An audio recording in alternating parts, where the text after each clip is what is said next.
विद्यार्थी मित्रांनो, इयत्ता 5वी विषय परिसर अभ्यास भाग 2 च्या तासाला सर्वांचे स्वागत आहे.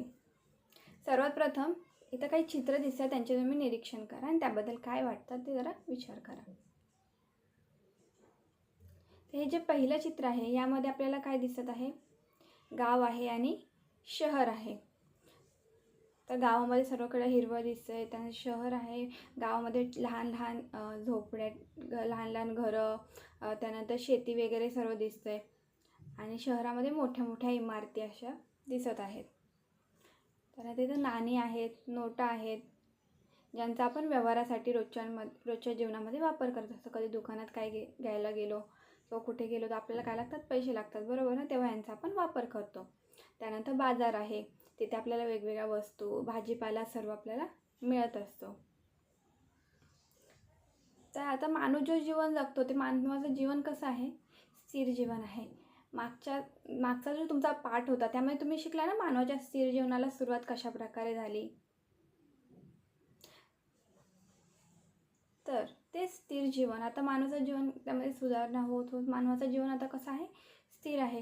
त्याला कुठं भटकंती करायला लागते का शिकारीसाठी? एका ठिकाणावरून दुसऱ्या ठिकाणी जायला लागतं का? नाही. तो एका घरात राहतो, एका ठिकाणी नोकरीला जातो किंवा त्याचा काय व्यवसाय असेल तो करतो. त्यामुळे त्याचं जीवन कसं आहे? आता स्थिर आहे. पण हे स्थिर जीवन कसं झालं किंवा स्थिर जीवन होताना काही काही टप्पे आले, त्यासाठी आज आपण आपला हा पाठ बघणार आहोत, ज्याचे नाव आहे स्थिर जीवन आणि नागरी संस्कृती. पूर्वीचा माणूस भटकंती करायचा, शिकार करायचा. त्यानंतर त्याला शेती करण्याच्या तंत्राचा त्याला शोध लागल्यामुळे त्याने एका ठिकाणी स्थायिक राहून जीवन जगण्याचे साठी प्रयत्न केले व त्यातून वस्ती वसाहत स्थापन झाल्या. नंतर त्याने काय केलं? शेती सुरू केली. मग शेतीला रक्षण म्हणून तिथे त्याने घर, नंतर मग एकमेकांना मदत करण्यासाठी मग अशा प्रकारे तिथं काय झाली? वस्ती वसाहत निर्माण झाली. दिसते इथे अशा प्रकारे पूर्वीची काळे कशी होती? शहरे नगरे अशी छोट्या छोट्या वस्ती तिथं स्थापन होऊ लागल्या. म्हणजे जसे ते वस्ती वगैरे स्थापन झाले मग त्यातूनच गाव तयार झालं. त्यानंतर नातेसंबंध, कुटुंब ह्या गोष्टी सर्व तिथे निर्माण होऊ लागल्या.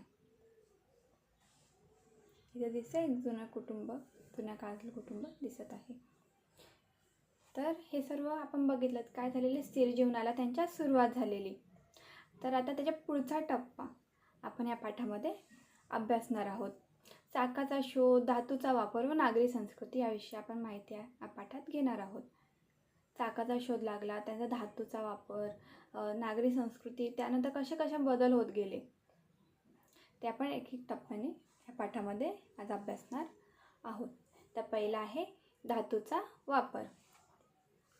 आपण वेगवेगळ्या धातूंपासून बनवलेल्या वस्तू वापरतो, बरोबर ना? आपल्या आजूबाजूला बघा, घरामध्ये काही काही वस्तू दिसत असतात. जसं आपण जेवणासाठी ताट वापरतो, ग्लास वापरतो, पाणी प्यायला वाटी असते. घरामध्ये वेगवेगळ्या वस्तू असतात, त्या कशापासून बनलेल्या असतात? धातूपासून बनलेल्या असतात. स्टीलच्या असतात, ॲल्युमिनियमच्या असतात.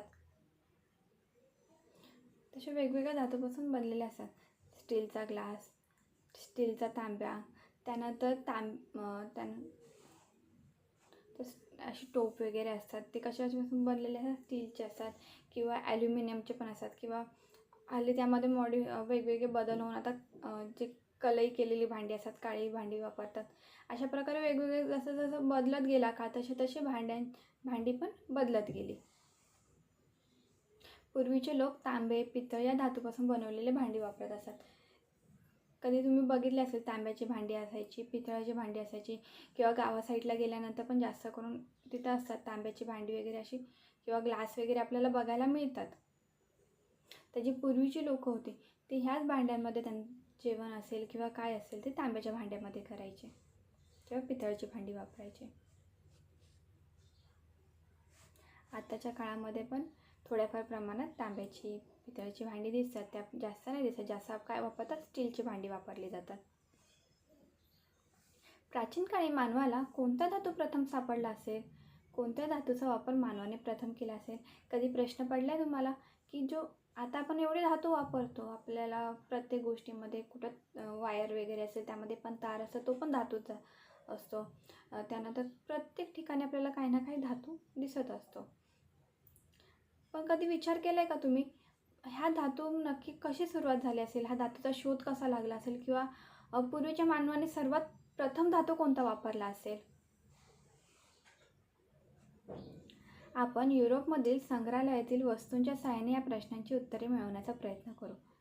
तर कुठे आहे हे? युरोपमध्ये आहे. युरोप खंडातील एका संग्रहालयात पुरातन वस्तू या एकत्रित केलेल्या होत्या. युरोपमध्ये काय केलेलं आहे, जशा प्रत्येक संग्रहालयामध्ये वेगवेगळे हत्यारे कधी गेले असेल कुठल्या संग्रहालयामध्ये, किंवा तर तिथं बघितलं असेल काही काही हत्यारे असतात किंवा काय असेल, सर्व ज्या जुन्या वस्तू असतात पुरातन, त्या अशा सगळ्या ठेवलेल्या असतात.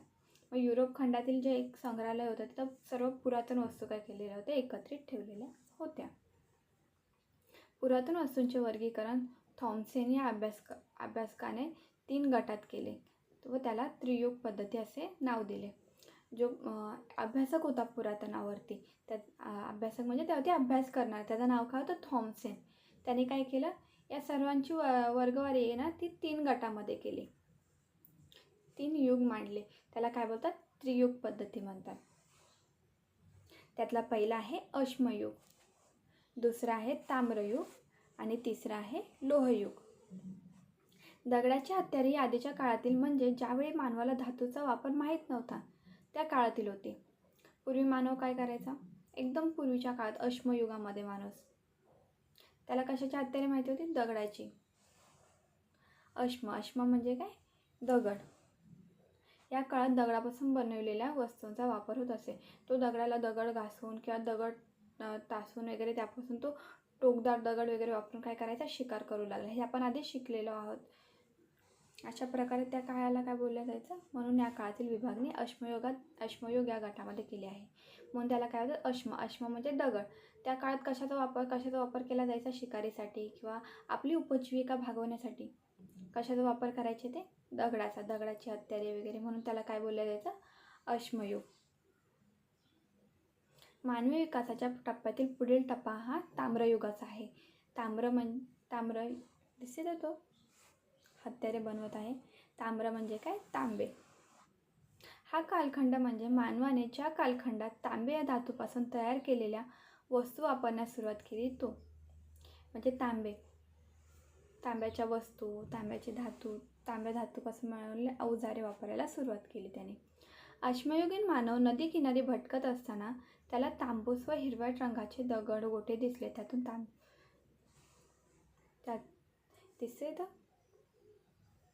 हिरवट आणि तांबूस रंगाचे. अश्मयुगीन म्हणजे जेव्हा अश्मयुग होतं, जेव्हा तो दगडाचे हत्यारे वगैरे वापरत होता, तेव्हा तो नदी किनारी भटकत असताना त्याला काय झालं? अशा प्रकारची दगडं दिसली, जेव्हा ते तांबूस आणि हिरव्या रंगाची अशी ती दगडं होती. त्यातून काय झालं? तांब्याचा शोध लागला. तेव्हापासून मानव तांब्यापासून तयार झालेल्या वस्तू वापरू लागला. म्हणून या कालखंडास ताम्रयुग म्हणतात. जेव्हा ते तांब्याचा शोध लागला, तांब्या धातूचा, मग त्यानंतर त्याला ते सोपं पडू लागलं की तांब्यापासून वस्तू बनवणे किंवा तांब्याचा वापर करणे.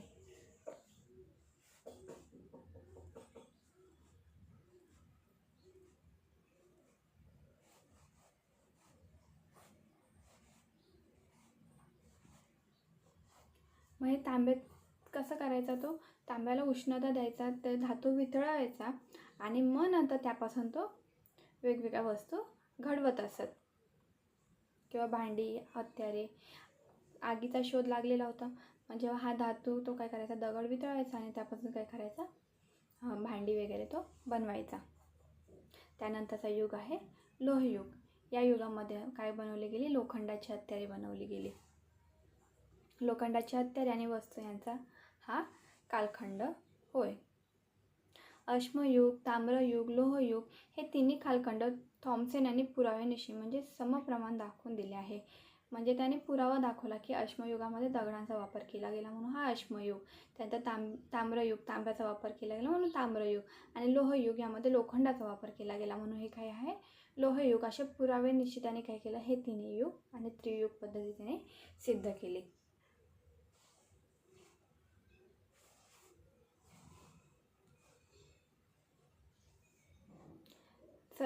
त्याने ताम्रयुग म्हटलं सर्वात दुसरं, अश्मयुगानंतर त्याने ताम्रयुग म्हटलं. त्यामुळे सर्वांची समजूत काय झाली की सर्वात प्रथम वापरात आलेला धातू कोणता आहे, तर तांबे आहे. परंतु ते तसे नसून सोने हा धातू वापरात आलेला प्रथम धातू आहे. तर वापरात आलेला प्रथम धातू कोणता आहे, सोने आहे. सोने हा धातू मऊ असतो व पटकन वाकतो. जे एकदम प्युअर सोनं असतं ना, त्यामध्ये काहीच मिक्स नसतं, ते एकदम मऊ आणि कसं असतं, सहज वाकणारं असं असतं. त्याचे हत्यारे बनवू शकत नाही, तसेच त्याला चकाकी असते. त्यामुळे सोन्याचे काय करू शकतो, हत्यारे बनवू शकतो का, नाही येत, तो वाकला जातो. त्यामुळे त्यामुळे काही शिकार करणे किंवा त्याची भांडी बनवणे शक्य होणार नाही. मग आणि त्याला काय असते, अजून चकाकी असते, तो कसा चमकत असतो. त्यामुळे सोन्याचा वापर मानवाने हत्यारे व अवजारे बनवण्यासाठी न करता दागिने अलंकार बनवण्यासाठी केला. त्यामुळे मानवाने काय केलं, सोन्याचा वापर दागिने आणि अलंकार बनवण्यासाठी केला. म्हणजे सर्वात पहिले जो वापरला गेला धातू तो कोणता होता, सोने होता. नंतर माणसाने तांबे या धातूचा शोध लागला आणि मानव तांब्याचा वापर करू लागला. दिसते त्या तांब्याची छोटी छोटी भांडी बनवलेली तांबे. या काळात तांब्याच्या धातूपासून अवजारे व आयुधे बनवली जात होते. अवजारे म्हणजे शेतीसाठी किंवा काही कामासाठी वापरले जातात, त्यांना अवजारे म्हणतात. आणि आयुधे म्हणजे युद्धासाठी म्हणा किंवा शिकारीसाठी म्हणा, ते वापरत असतील ना, त्यांना काय बोलतात, आयुधे म्हणतात. 3 ऐतिहासिक युगामध्ये ताम्रयुग हे अश्मयुग व लोहयुग यांच्यामधील मानला जातो. अश्मयुग आणि लोहयुग अशा 3 त्रियुग पद्धतीमध्ये 3 विभागणी केली. त्यांच्यामधला जो युग आहे तो कोणता आहे, ताम्रयुग.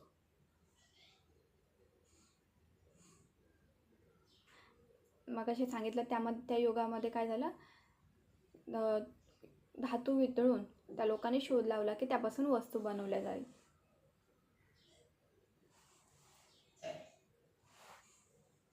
म्हणजे धातू वितळून त्यापासून वस्तू बनवण्याची पद्धत जी होती ती कोणत्या युगात सुरू झाली, ताम्रयुगामध्ये. चाकावर घडवलेली भांडी आणि व्यापार आणि वाहतूक. इथं दिसते चाकावरती काय बनवलं जातं, मडकं बनवलं जातं. आपल्याला हे माहिती आहे, पण पूर्वीच्या काळी चाकावरती वेगवेगळ्या प्रकारची भांडी पण बनवली जात होती, जेणेकरून त्यांचा वापर त्यांना दैनंदिन जीवनामध्ये केला जाऊ शकतो. तर ते कसं सुरुवात झाली, एका लाकडी चाक असते, ते जमिनीत कुणीच्या दगडाने जमिनीपासून थोडे अंतर ठेवून रोवले जाते. इथं दिसतं टोकदार दगड असं त्याला काय बोलतात, कुणीचा दगड. जसं आपली भिंगरी भवरा असतो ना, त्याला असा टोक असतो. मग टोक असला की ते कसं फिरतं, बरोबर, ते जमीन, आणि त्या असा कुणीचा दगड खाली ठेवला आणि त्यावरती लाकडी चाक ठेवलं. मग ते कसं असं फिरलं की मग त्यावरती पटपट ते मडकं बनवलं कसं, आणि तोल सांभाळायला कसं जात होतं, त्यांना बरोबर जात होतं. मग अशा प्रकारे काय झालं, चाकाचा शोध लागला. चाकाचा सर्वात पहिला वापर जर कोणी केला असेल तर तो मडके बनवणाऱ्या माणसाने केला आहे. तर त्यामध्ये काय काय बनवले जात होती, छोटी मडकी, छोटी लोटकी, मोठे मोठे माठ, अशी सर्व त्यामध्ये सर्वप्रथम ती भांडी बनवली जात होती. चाकाचा शोध हा ताम्रयुगात लागला होता. ताम्रयुगामध्ये अनेक नवीन शोध लागले. चाकाचा शोध कोणत्या युगात लागला होता, ताम्रयुगामध्ये. ताम्रयुगामध्ये अजून वेगवेगळे ताम्रयुगामध्ये माणसाने भरपूर प्रगती केली व अनेक शोध लागत गेले. त्यातला महत्त्वाचा शोध कोणता होता, चाकाचा शोध होय. चाकाच्या शोधाने मानवाच्या जीवनाला काय झालं, गती प्राप्त झाली. आता आपण बघतो सायकल, 2 चाकी वाहने, 4 चाकी वाहने, हे सर्व वाहने आपण बघतो, तर यांच्यामध्ये हे चालतात कशामुळे, चाकामुळे चालतात, बरोबर ना. त्यानंतर आहे व्यापार आणि वाहतूक. दिसते तो माणूस मडके बनवतो आहे. पूर्वीच्या काळामधल्या मडक्यांचे काही अवशेष आहेत. मातीच्या भांड्यावर वेगवेगळ्या प्रकारच्या फुलांची, पानांच्या, वेलींची नक्षा काढून ती भांडी आकर्षक दिसू लागली. त्यानंतर ती भांडी आकर्षक कशी दिसतील यासाठी मानवाने काय केलं, त्यावरती वेगवेगळ्या प्रकारच्या फुलांची, पानांची, वेलींची नक्षी केली. त्यामुळे ती भांडी कशी दिसू लागली, आकर्षक दिसू लागली. अशी भांडी बनवणाऱ्यांचा, कुशल कारागिरांचा एक वर्गच गावामध्ये तयार झाला. म्हणजे अशी जी भांडी असतात ती कुशलपणे जे बनवू शकतात, अशांचा एक वेगळा वर्ग त्या गावामध्ये तयार झाला. दिसते ते, फक्त ते काय करत आहेत, वेगवेगळ्या प्रकारची भांडी बनवत आहेत, त्यावरती नक्षीकाम करत आहेत. हे बाजार. एखादा व्यवसाय सुरू करण्यासाठी किंवा कारखाना उभारण्यासाठी कच्च्या मालाची आवश्यकता असते. आता जर आपल्याला एखादा व्यवसाय सुरू करायचा तर त्यासाठी काय लागतो आपल्याला, कच्चा माल. जसं तूप बनवायचं आहे, चीज, दूध पावडर, यासाठी कच्चा माल काय लागणार आपल्याला, दूध. त्यानंतर साखर बनवायची, त्याच्यासाठी कच्चा माल काय लागणार आपल्याला, ऊस लागणार. मग अशाच प्रकारे त्याच पद्धतीने इथे सुद्धा कच्चा माल सहज उपलब्ध होणाऱ्या प्रदेशात व जी गावे व्यापाराच्या दृष्टीने सोयीची होती, म्हणजे जिथे सहजपणे माती उपलब्ध होत असेल त्यांना, मडके बनवण्यासाठी जी उपयुक्त माती असेल, किंवा तांब्यापासून भांडी बनवण्यासाठी, तांब्याचा वापर करण्यासाठी जिथं योग्य अशी जागा तिथं उपलब्ध होत असेल सहज, तर अशा सोयीच्या दृष्टीने, तसेच ज्या गावामध्ये तयार केलेली भांडी सहज विकली जात होती अशा गावामध्ये विभागन झाले. म्हणजे एक म्हणजे जिथे सहज कच्चा माल उपलब्ध होत होता, म्हणजे तिथं त्यांना बनवणं सोपं जाईल, आणि दुसरा म्हणजे व्यापार करण्यासाठी तिथं नेऊन त्यांना ते विकता येऊ शकतात. अशा 2 विभागणी झाली आणि गावांचा विकास व विस्तार झाला. यामुळे काय झालं, गावाचा विकास होऊ लागला आणि गावांचा विस्तार झाला, गावं वाढू लागली. या काळात वस्तूंचे उत्पादन मोठ्या प्रमाणावर होऊ लागले व व्यापारातही वाढ झाली. मोठ्या प्रमाणामध्ये वस्तू ते काय करू लागले, निर्माण करू लागले. वस्तूंची देवाणघेवाण वाढली. नंतर वस्तूंची पण पूर्वीच्या काळात नाणी वगैरे शोध होते का, नाही. तर ते काय करायचे, एखादी वस्तू द्यायचे आणि त्याबद्दल दुसरं काहीतरी घ्यायचे. आता इथं चित्रामध्ये दिसतंय, तो एक मडकं देत आहे आणि समोरचा जो शेतकरी असेल तो त्याबद्दल थोडंफार धान्य वगैरे देत असेल. अशी देवाणघेवाणची पद्धत पहिल्याच्या काळात होती. वाहतुकीच्या सोयीसुविधांसाठी जी जुनी पद्धत होती त्यात बदल होणे गरजेचे होते आणि या गरजेतून चाकांच्या गाड्या वापरायला सुरुवात झाली. मग आता इथं कच्चा माल होतो, इथं उपलब्ध, आणि दुसऱ्याकडं नेऊन त्याला विकायचा. मग यासाठी सर्व न्यायचं कसं, मग चाकाचा शोध लागला होता. मग असं त्यामध्ये काहीतरी चाकांच्या गाड्या त्यांनी निर्माण केल्या. मग पुढे बैलगाडी वगैरे असं सर्व करून ते काय करायचे, व्यापारासाठी ते एका ठिकाणावरून दुसऱ्या ठिकाणी नेऊ लागले. तर आपण धातूचा वापर, चाकाचा शोध आणि व्यापार हे बघितलेले आहेत. तर आता ह्या प्रश्नांची उत्तरे द्या. तर नावे सांगा. पहिला प्रश्न आहे, त्रियुगात कोणते 3 युग येतात. तर त्रियुगामध्ये अश्मयुग, ताम्रयुग आणि लोहयुग हे 3 युग येतात. सर्वात आधी वापरला गेलेला धातू कोणता. तर सर्वात आधी वापरला गेलेला धातू हा सोने आहे. आणि हत्यारे बनवण्यासाठी वापरला गेलेला पहिला धातू कोणता. तर हत्यारे बनवण्यासाठी वापरला गेलेला पहिला धातू तांबे.